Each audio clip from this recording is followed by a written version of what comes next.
tampangnya yang lemah itu, hati Lorenzo melunak. Dia menarik kaki kecilnya yang sedingin es dan meletakkannya di pangkuannya. Kemudian diam-diam menutupi kakinya dengan telapak tangannya yang besar dan panas. Tindakan ini langsung meruntuhkan situasi tegang di antara keduanya. Begitu Dewi mengatupkan bibirnya, air matanya mulai mengalir di dalam matanya. Wanita bodoh. Lorenzo merasa marah dan juga tidak tega. Dia mengulurkan tangannya dan memeluknya erat-erat sambil memarahinya. Kenapa kamu lari ke Denmark tanpa berdiskusi denganku dulu? Dewi mengatupkan mulut kecilnya dengan tampang yang sedih dan tidak berbicara, tapi air matanya masih mengalir di matanya. Sakit tidak? Lorenzo tidak tega memarahinya. Dia dengan lembut membelai kaki kecilnya dengan telapak tangan besarnya dan mendorong rambut ke dahinya ke belakang. Rambutmu sudah sepanjang ini? Iya. Dewi mengangguk sebagai jawaban dan berkata sambil terisak, kamu bilang kamu suka rambut panjang, jadi aku tidak memotongnya. Hati Lorenzo rasanya sudah mau hancur mendengar suara kecil ini. Dia memegang wajahnya dan menciumnya. Sudah, jangan menangis lagi. Yang penting kamu sudah kembali. Di depan Jasper mengalihkan pandangannya, tuan mereka benar-benar pria yang mudah dibujuk. Dengan hanya satu kalimat dan suara yang manja, dia langsung terbujuk. Dia masih bilang bahwa dia akan menghukum Dewi sebelumnya, mau memarahinya dan memberinya pelajaran. Mungkin sekarang ia sudah melupakan semuanya. Sekarang dalam pikiran dan hatinya hanya dipenuhi rasa tidak tega. Dingin. Dewi meringkuk dalam pelukannya seperti anak kucing. Tubuh kecilnya yang dingin sedikit gemetar. Lorenzo memeluknya erat-erat, menempelkan wajah kecilnya ke dadanya dan dengan lembut mencium rambutnya. Dengan begini, sudah tidak dingin lagi. Iya. Mencium aroma yang familiar pada dirinya, Dewi merasa sangat aman dan hangat. Arus hangat yang kuat beriak di hatinya. Tiba-tiba dia sudah tidak lagi kedinginan. Bodoh. Lorenzo memeluknya dengan sedih. Kelak, kalau kamu ada masalah apa, harus bilang padaku. Kamu tidak boleh bertindak tanpa izin. Mengerti? Aku tahu. Dewi mengangguk dengan patuh. Tiba-tiba ponsel Lorenzo bergetar. Dia sedikit tidak sabar mengambilnya dan hendak menutup teleponnya. Sekilas Dewi melihat nama yang berkedip di layar itu adalah panggilan dari Juliana. Tiba-tiba kelembutannya barusan menghilang dalam sekejap dan ledakan amarah langsung mengalir ke dahinya. Dia merebut ponselnya, membuka jendela mobil dan membuangnya keluar. Gerakan ini dilakukan dalam sekali gerakan hanya dalam waktu 2 detik. Begitu cepat, bahkan Lorenzo tidak sempat bereaksi. Aku hampir lupa. Dewi melepaskan diri dari pelukannya, meluruskan pinggangnya dan duduk ke samping. Dia tidak lagi begitu patuh dan imut seperti sebelumnya. Bahkan matanya yang penuh air mata menjadi tajam. Kamu sudah mau menikah dengan Juliana kan? Untuk apa kamu datang mencariku? Nada postur dan sikap interogasinya ini mirip seperti postur seorang permaisuri di istana. Lorenzo memutar matanya dan memerintahkan dengan dingin, tutup jendelanya. Baik, Sony segera menutup jendela mobil. Jasper melirik ke kaca spion lalu dengan cepat menundukkan kepalanya, bahkan untuk membuang nafas saja tidak berani. Ada apa dengan sikapmu ini? Lorenzo mengerutkan kening dan menatap Dewi. Kamu masih belum menjelaskan padaku apa yang terjadi antara kamu dan Willy. Aku dan Willy tidak ada hubungan apa-apa, Dewi berkata dengan marah. Justru kamu, foto pernikahan saja sudah diambil dan berita pertunangan juga sudah disebar. Coba jelaskan padaku, apa yang terjadi? Kamu jelaskan dulu. Lorenzo tidak bergerak. Kamu yang pergi ke Denmark dulu. Aku pergi ke Denmark untuk mengobati penyakit dan menyelamatkan nyawa. Tidak seperti kamu yang begitu banyak siasat. Dewi sangat marah. Justru kamu yang terus terlibat dengan Juliana. Sekarang, bahkan berita pertunangan kalian sudah menyebar. Kamu jelaskan padaku. Lorenzo mengerutkan kening, wajahnya cemberut dan dia tidak mengatakan sepatah kata pun. Tidak ada niat untuk berkomunikasi sama sekali, juga tidak ada sikap hendak menyelesaikan masalah. Lorenzo, ada apa? Mari kita bicarakan setelah kita sampai. Lorenzo mengakhiri percakapan dengan satu kalimat. Meskipun Dewi masih merasa marah, tapi sekarang di depan Jasper dan Sonny, dia juga tidak ingin berdebat dengannya. Ya sudah, tunggu pulang baru dibicarakan lagi. Dia memeluk mantel besar Lorenzo dengan erat, meringkuk di kursi dan melihat keluar jendela dengan marah, tidak ingin melihatnya lagi. Lorenzo kehabisan kata-kata. Wanita ini berubahnya lebih cepat daripada membalikkan buku. Pada menit sebelumnya masih merikuk dalam pelukannya dan bertingkah dengan manja. Pada menit berikutnya mulai marah-marah. Seperti dua orang yang berbeda, apalagi dia pintar sekali berbuat salah, tapi mengeluh soal orang lain terlebih dahulu.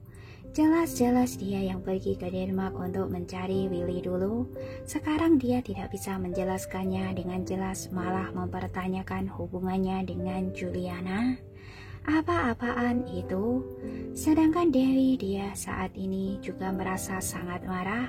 Kalau bukan karena Lorenzo terlibat dalam masalah Willy, dia juga tidak akan mau datang ke kota Snowy.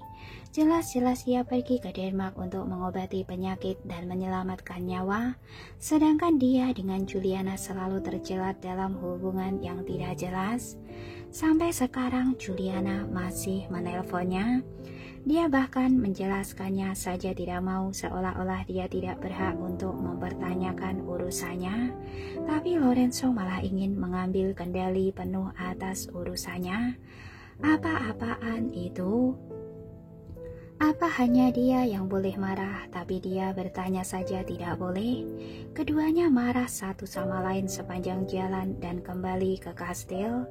Turun dari mobil, Mina memanggil Dewi dari kejauhan. Nona Dewi.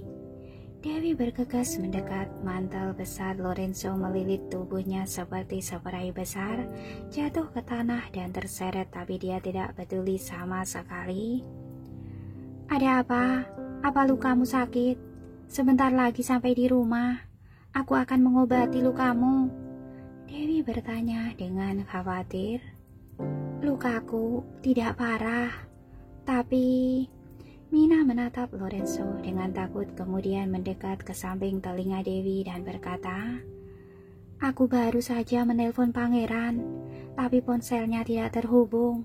Aku menelpon Robin, melapor kalau kita telah berhasil tiba di kota Snowy dan bertemu dengan Tuan L.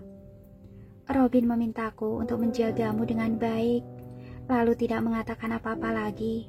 Aku tanya padanya kondisi tentang pangeran, tapi dia malah menghindari topik itu. Aku khawatir apa terjadi sesuatu pada pangeran. Mungkin. Raut wajah Dewi berubah drastis. Aku melarikan diri sebegitu saja. Takutnya Raja Denmark akan meminta pertanggungjawabannya. Iya, Mina gelisah. Bagaimana ini? Kalau tidak, coba Nona minta bantuan pada Tuan L. Aku. Dewi. Lorenzo berteriak dengan tidak senang. Masuk ke dalam rumah. Dewi berbalik dan memelototinya, tapi masih mengikutinya masuk ke rumah. Dia menoleh dan memberi isyarat oke pada Mina, memberi isyarat padanya untuk tenang saja. Nona Mina, aku telah mengatur dokter lain untuk merawat lukamu. Silakan sebelah sini. Weso bertugas mengatur urusan Mina dan membawanya ke aula samping. Terima kasih.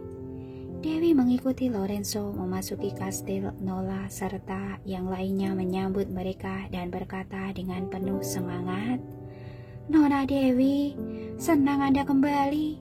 Kami semua sangat merindukanmu. Bibi Nola, aku juga sangat merindukan kalian. Dewi menyapa mereka dengan senyuman seolah-olah dia awalnya adalah nyonya rumah keluarga ini. Kemudian dia pergi untuk sementara dan sekarang akhirnya pulang ke rumah. Air mandi sudah disiapkan.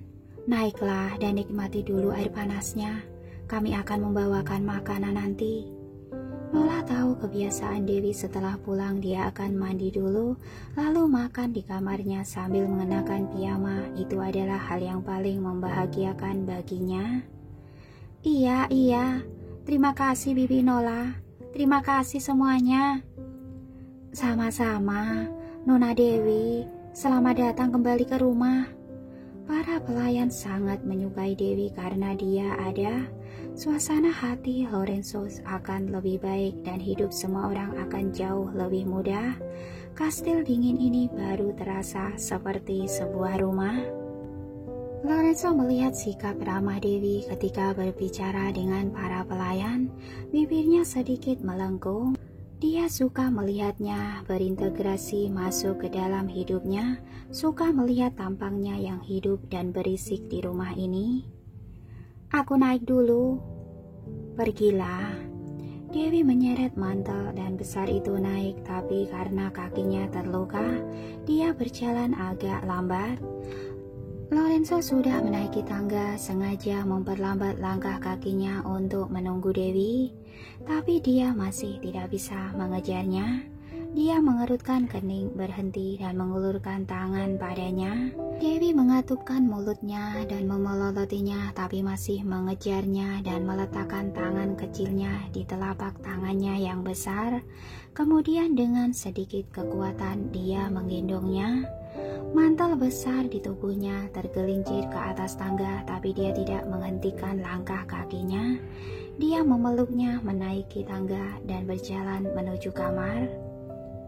Kamu belum menjelaskannya. Melihat wajahnya yang tampan, hati Dewi sedikit tergerak, tapi dia tetap mengingatkan dirinya untuk mempertahankan kerasionalannya.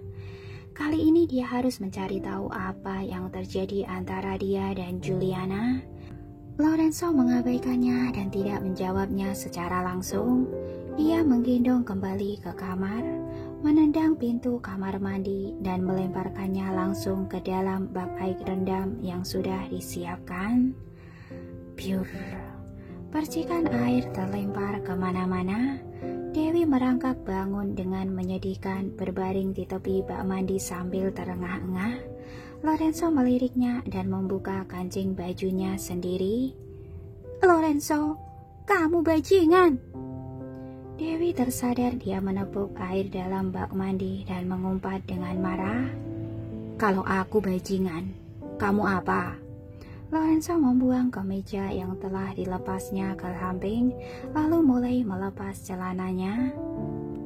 Kamu... Dewi baru saja hendak memarahinya, tapi ketika dia melihatnya melepas celananya, dia terkejut dan tercengang. Apa yang kamu lakukan? Menurutmu, apa? Lorenzo melepas celananya dan langsung berjalan masuk ke dalam bak mandi. Ah! Dewi menutupi matanya dan membalikkan badannya. Kamu jangan mendekat ke sini. Ah! Sebelum dia bisa menyelesaikan kata-katanya, Lorenzo sudah meraih bagian belakang kepalanya, kemudian bibirnya yang halus seperti bunga dicium dengan ganas olehnya.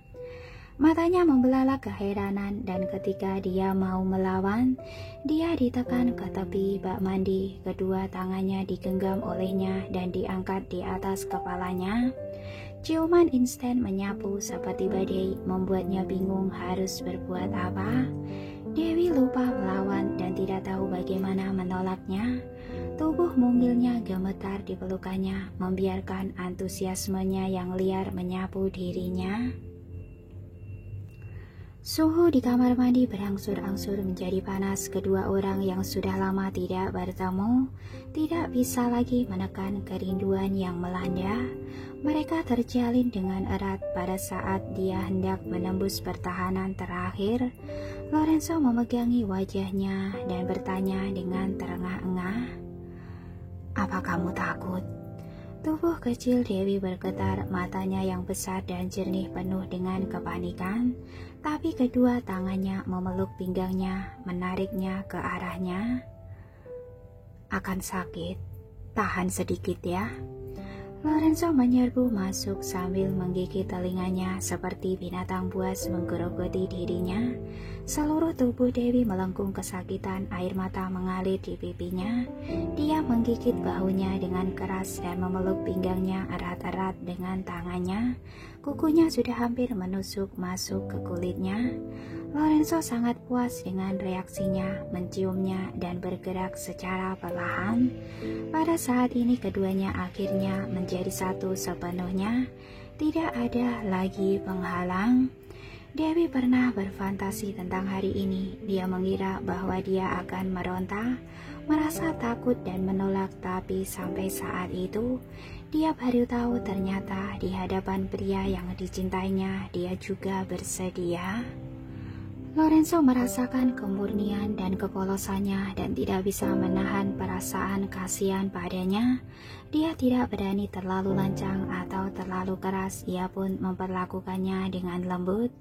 Kepingan salju melayang di luar jendela seolah-olah sedang menari untuk cinta yang indah ini.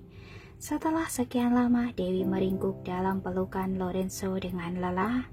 Perlahan-lahan tertidur seperti anak kucing yang lembut, membuat orang ingin melindunginya.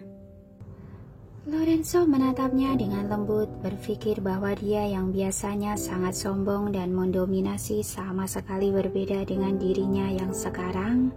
Dia tidak bisa menahan tawa, mencium keningnya, lalu memeluknya dan membungkus tubuhnya dengan handuk mandi, kemudian meletakkannya di tempat tidur. Dewi berbalik tanpa sadar masuk ke dalam selimut, merikuk menjadi bola, kemudian lanjut tidur. Lorenzo mengambil pengering rambut dan mengeringkan rambutnya di sampingnya. Dewi mendekat ke pelukannya, kepala kecilnya bertumpu pada kakinya, kemudian lanjut tidur nyenyak.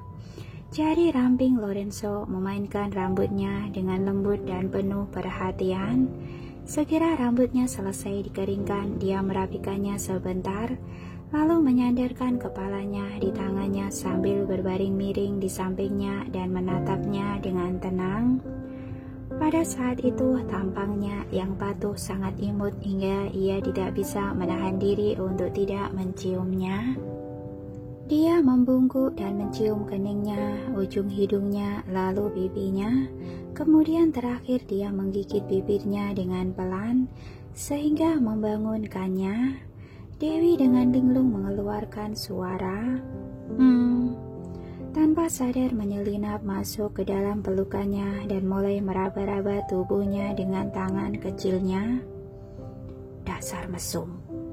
Lorenzo sangat puas dengan kerja samanya. Dia memegangi wajahnya dan menciumnya dalam-dalam. Keduanya mulai bermesraan lagi. Suara rendah seperti binatang keluar dari kamar. Di luar, pelayan yang datang mengantarkan makanan untuk kedua kalinya mundur dengan wajah merah. Nola yang berdiri di puncak tangga tidak bisa menahan diri untuk tidak berseri-seri saat melihat situasi tersebut. Mereka masih sedang itu. Para pelayan wanita tersebut mengangguk dengan malu. Haha, bagus, bagus, sungguh sangat bagus. Nola tidak bisa menahan diri dengan bertepuk tangan kegirangan. Tahun depan akan ada pangeran kecil dan putri kecil. Hehehe. Para pelayan juga tertawa konyol. Di lantai bawah, Jasper dan Jeff saling bertatapan. Keduanya juga senang untuk tuanya. Hanya Sonny yang terlihat murung dan sedih. Sonny, kamu ini kenapa? Weso menariknya ke samping dan membujuk dengan suara rendah. Apa jangan-jangan kamu masih memikirkan Nona Dewi? Cepat singkirkan pemikiran itu. Kamu akan membunuh dirimu sendiri jika seperti ini. Bukan, Sony berkata dengan sedih. Nona Dewi adalah penyelamatku, juga wanitanya Tuan. Aku memujanya dan mengaguminya. Aku tidak berani memiliki maksud yang tidak senonoh padanya. Aku hanya apa? Tanya Weso. Aku hanya khawatir. Sony melihat ke arah kamar tidur utama dengan cemas. Tuan bertubuh besar. Nona Dewi begitu kecil. Apa mungkin dia akan tersiksa sampai mati? Diam kamu. Weso memukul belakang kepalanya dengan keras. Kelak, jangan mengatakan hal bodoh seperti itu lagi. Oh, Sony menundukkan kepalanya, tidak berani berbicara, tapi kemudian dia bertanya lagi, Nona Dewi akan bahagia kan? Tentu saja. Weso sangat yakin Tuan kita adalah pria terbaik di antara para pria yang ada. Wanita di seluruh dunia ingin menikahinya, tapi dia hanya mencintai Nona Dewi seorang. Ini adalah keberuntungannya. Kamu harus turut merasa senang untuknya. Nona Dewi juga sangat baik. Sony sedikit tidak terima. Nona Dewi adalah gadis terbaik di dunia. Banyak pria yang ingin menikahinya, tapi dia hanya mencintai Tuan seorang. Ini juga keberuntungan Tuan. Kamu diam saja deh. Weso menarik telinganya. Sebenarnya kamu ini orangnya siapa sih? Tuanmu adalah Tuan El. Kamu harus mengingatnya. Sony menunduk sedih dan tetap diam. Dia hanya berharap Nona Dewi dapat bahagia. Di lantai atas, keduanya melanjutkan aksi mesra mereka sampai malam. Dewi tertidur dengan nyenyak di atas tubuh Lorenzo. Pemandangan ini sangat indah. Seorang gadis kecil sedang berbaring di atas tubuh yang besar. Tubuh mungil gadis itu akan naik dan turun sedikit mengikuti nafas sang pria. Dia bahkan bisa mendengar detak jantungnya dengan jelas. Lengan pria itu memeluk pinggangnya, tangannya yang lain memegangi kepala kecilnya. Penuh cinta dan rasa memanjakan. Mereka yang pada saat ini sungguh indah dan bahagia.